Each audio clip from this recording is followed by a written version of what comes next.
আমরা যারা সরকারি ব্যাংকে চাকরি করি, তাদের চাকরি যদি হারাম হয়ে থাকে, তবে সরকারের অন্যান্য বিভাগে যারা চাকরি করেন তারাও তো পরোক্ষভাবে ব্যাংকের ও রাজস্বের সমন্বিত তহবিল থেকেই বেতন তোলেন, তাহলে তাদের চাকরি কিভাবে হালাল হয়? ভাই, দুইটার মধ্যে পার্থক্য আছে। একটা হলো, আপনি সুদের সহযোগী। নবী করিম সাল্লাল্লাহু আলাইহি সাল্লাম বলেছেন, লাআনাল্লাহু আকিলার রিবা ওয়া মুকিলাহু ওয়া কাতিবাহু ওয়া শাহিদাই। সুদ গ্রহীতা, সুদ দাতা, সুদের লেখক, সুদের সাক্ষী, সবার প্রতি আল্লাহর লানত বর্ষিত হয়। আপনি সুদী ব্যাংকে লেখালেখি করছেন, হিসাব করছেন, সুদের সাথে কোনো না কোনো ভাবে আপনার সম্পর্ক সরাসরি প্রত্যক্ষভাবে জড়িয়ে যাচ্ছে। আর আরেকজন এমন কোনো কাজ করছেন, কাজটা হালাল ইটসেলফ, কাজটা কোনো হারাম না, তার বেতন বিভিন্ন সোর্স থেকে আসছে, সেখানে হালাল হারাম মিশ্র থাকতে পারে। এই দুটো এক জিনিস না, দুই জিনিস। সরাসরি আপনি কোনো হারামের সহযোগিতা করলে সেটা অবশ্যই হারাম, এবং তার জন্য আল্লাহর কাছে দায়ী হতে হবে, গুনাহগার হতে হবে। জি ভাই, আরেকটা প্রশ্ন ছিল ভূমিকম্প সম্পর্কে। প্রশ্নটা গুরুত্বপূর্ণ, কিন্তু দেখলাম না, ওইটা দিয়ে শেষ করি আজকে। এগুলো পরে রাখো, অন্য কোনো সময় দিও। দুই চারটা দরকারি আর বেহুলা বেগুলা বেদরকারি। জি ভাই,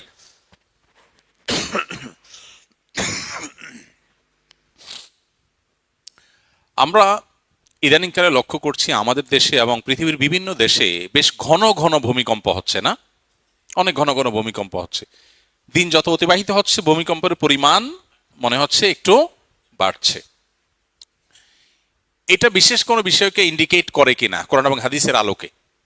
কোরআন এবং হাদিস বিশ্লেষণ করলে আমরা দেখতে পাই যে সহিহ বুখারীর একটা হাদিস আছে, নবী করিম সাল্লাল্লাহু আলাইহি ওয়াসাল্লাম বলেছেন, লা তাকুমুস সাআহ, কিয়ামত ততক্ষণ পর্যন্ত কায়েম হবে না, হাত্তা ইউরফাআল ইলম আও হাত্তা ইউকবাদাল ইলম, যতক্ষণ পর্যন্ত পৃথিবী থেকে জ্ঞান তুলে নেওয়া হবে না। জ্ঞান বলতে কোরআন হাদিসের জ্ঞান, ইলম।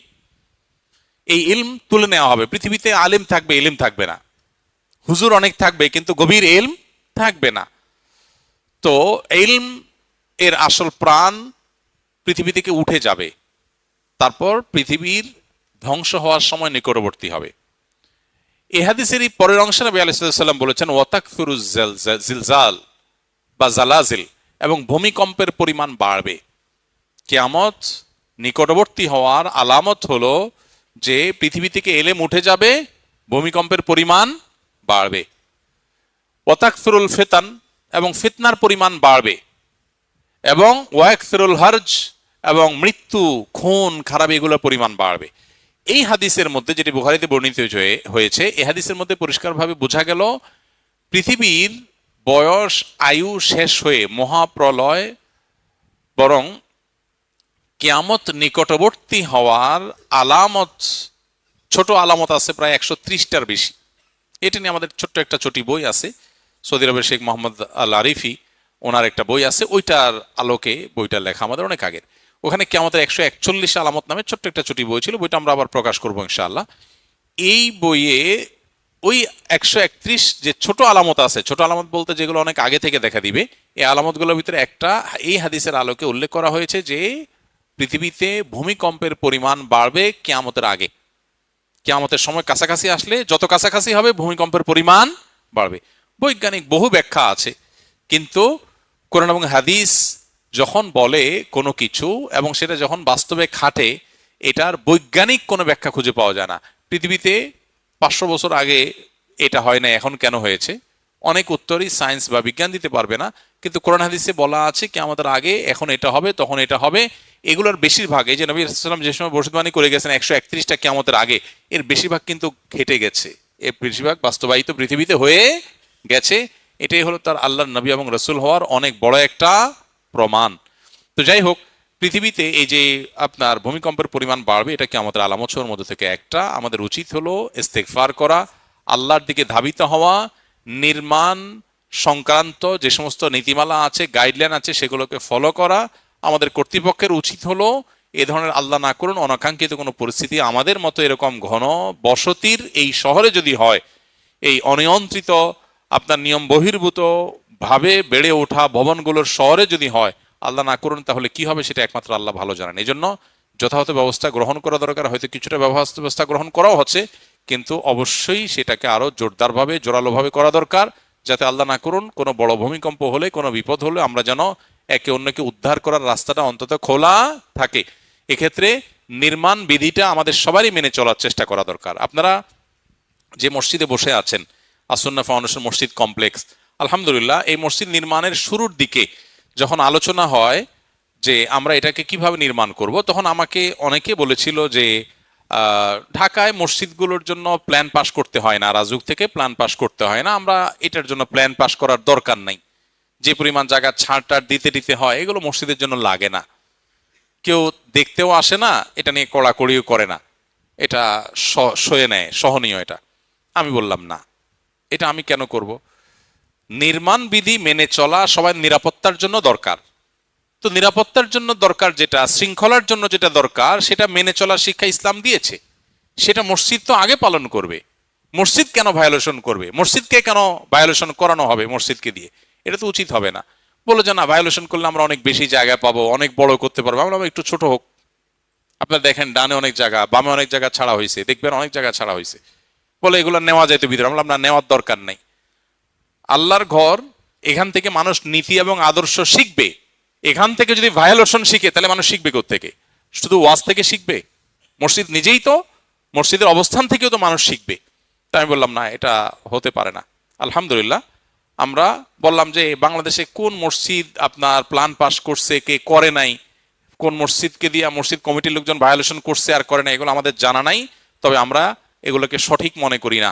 যেটা মানুষের জন্য কল্যাণকর সেটা করলে আল্লাহ সওয়াব দেন, যেটা মানুষের জন্য ক্ষতিকর সেটা করলে আল্লাহ গুনাহ দেন।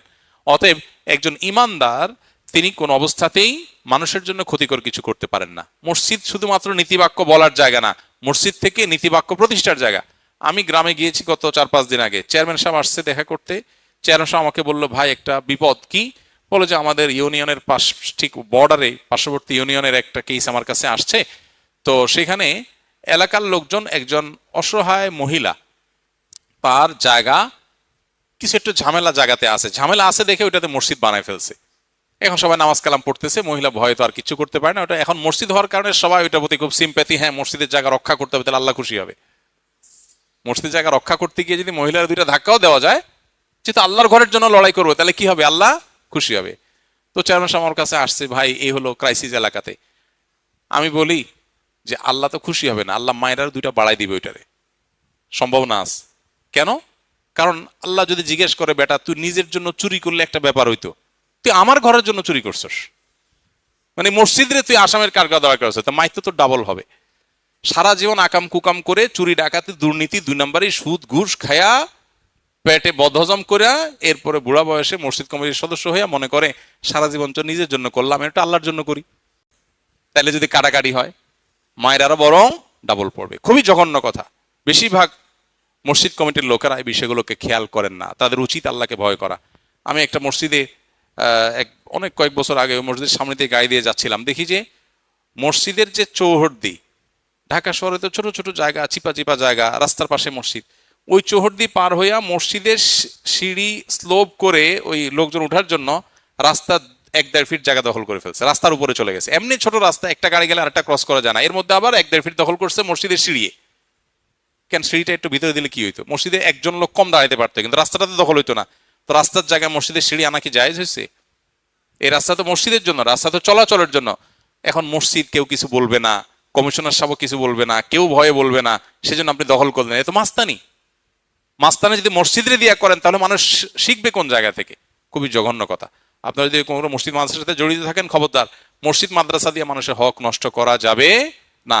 এসব জায়গা থেকে নীতি আদর্শ সবার আগে চর্চা হইতে হবে। আমরা এই জন্য আমাদের মসজিদ কমপ্লেক্স আলহামদুলিল্লাহ রাজুক থেকে প্ল্যান পাস করে, আমি বলছি প্ল্যান যেভাবে পাস হয়েছে ঠিক সেভাবে বাস্তবায়ন করতে হবে, এক চুল হেরফের করা যাবে না। কারণ আমরা নিয়ম ভাঙতে চাই না, আমরা নিয়ম গড়তে চাই। এই যে বাংলাদেশের ড্রাইভিং স্কুলগুলোতে, কয়টা ড্রাইভিং স্কুলে 60 ঘন্টা প্র্যাকটিক্যাল করানো হয় গাড়িতে? কয়টা? খবর নিয়ে দেখেন, একটাও পান কিনা? কয়টা আছে দেখেন, বাইর করতে পারেন কিনা? আলহামদুলিল্লাহ আমরা আমাদের ড্রাইভিং স্কুলে 60 ঘন্টা সরকারের নিয়ম প্র্যাকটিক্যাল করতে হয়, 60 ঘন্টায় আমরা প্র্যাকটিক্যাল করে আলহামদুলিল্লাহ।